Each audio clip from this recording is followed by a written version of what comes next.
It was supposed to be a family dinner, but halfway through dessert, my parents leaned back, exchanged a glance, and dropped it like it was casual conversation. "We've decided," my father said, cutting his pie, "your inheritance will be redirected to pay off your brother's debts. It's only right." My mother nodded, as if balancing their son's recklessness on my shoulders was fair, natural, inevitable. I didn't argue. I didn't even blink. I let them talk. Because what they didn't know, what they could never undo, was that every cent was already gone, tucked away in a trust so locked down they couldn't even breathe near it. Zero access granted. My brother was always the chosen one, the golden child who could do no wrong. When he flunked out of school, it was bad luck. When he wrecked cars, it was boys being boys. When he borrowed money he never returned, it was, he'll figure it out. And me? I was the reliable one. Quiet, steady, the child they could count on, which really meant the one they could use. I learned early not to expect applause, but I didn't expect betrayal either. Not until I overheard my mother whisper once, "She doesn't need as much. She's fine on her own. Better we take care of him." That's when the ground shifted. That's when I stopped being their daughter in my head, started being their insurance policy. I paid attention after that, small clues stacking up. My father making calls about my assets, as if they were his to discuss. My mother asking me to sign vague family paperwork. The final crack came one evening, when I stumbled on my brother's message thread. He was laughing about it.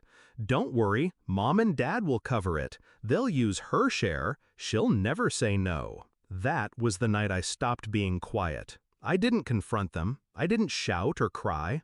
I made a plan. Revenge wasn't about taking anything from them. It was about denying them. I contacted a lawyer.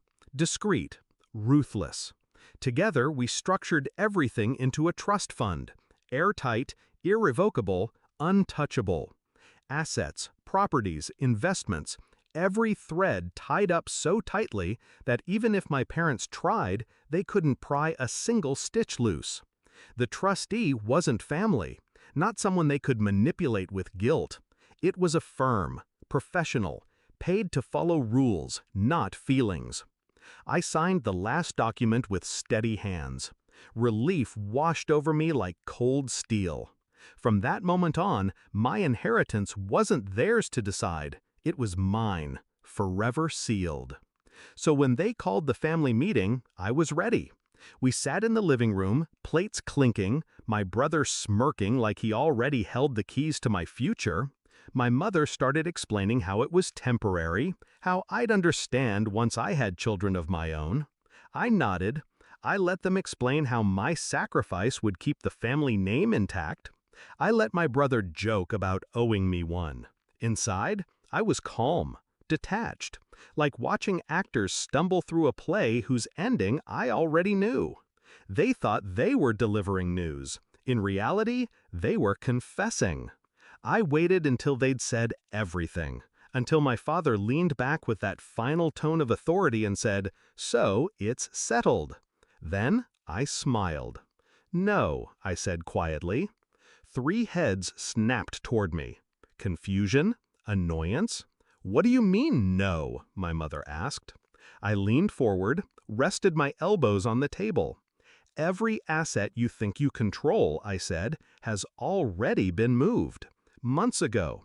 Into a trust. Ironclad. You can't touch it. Not for his debts, not for anything."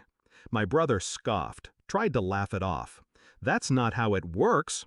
"It's exactly how it works," I cut in. "Ask any lawyer. You're broke. He's broke. And I'm untouchable." The silence that followed was heavy, delicious. My father's face darkened. My mother's lips parted in shock. My brother went pale, finally understanding that his safety net had been shredded while he wasn't looking.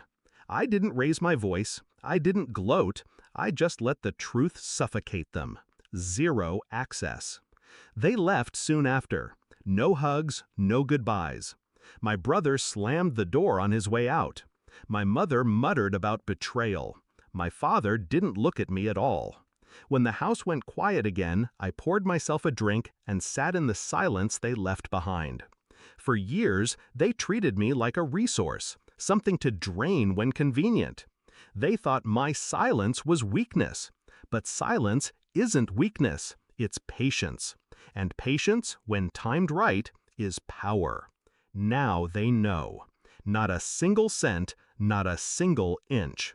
Zero access granted.